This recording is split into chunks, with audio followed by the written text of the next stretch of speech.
Hi friends, I'm Mike Whitmer, and I wrote today's encouragement from Our Daily Bread.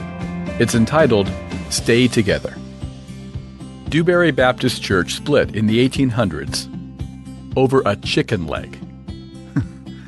Various versions of the story exist, but the account told by a current member was that two men fought over the last drumstick at a church potluck.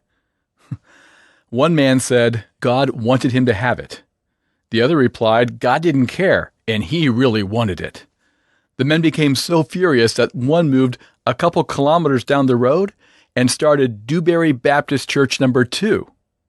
Thankfully, the churches have settled their differences, and everyone concedes the reason for their split was ridiculous.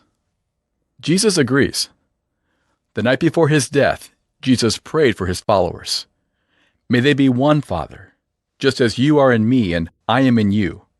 May they be brought to complete unity. Then the world will know that you sent me. Paul agrees. He urges us in the book of Ephesians to make every effort to keep the unity of the Spirit through the bond of peace.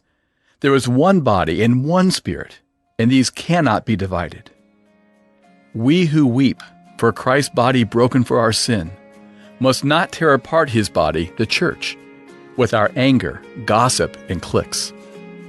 Better to let ourselves be wronged than be guilty of the scandal of church division. Give the other guy the chicken leg, and some pie too.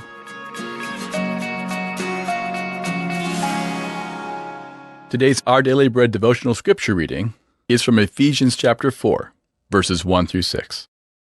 As a prisoner for the Lord, then, I urge you to live a life worthy of the calling you have received. Be completely humble and gentle. Be patient, bearing with one another in love. Make every effort to keep the unity of the Spirit through the bond of peace.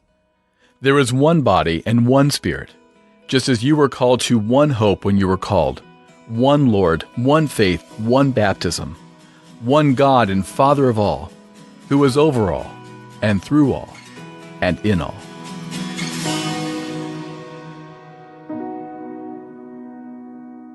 Let's pray. Lord Jesus, we love your bride, the church.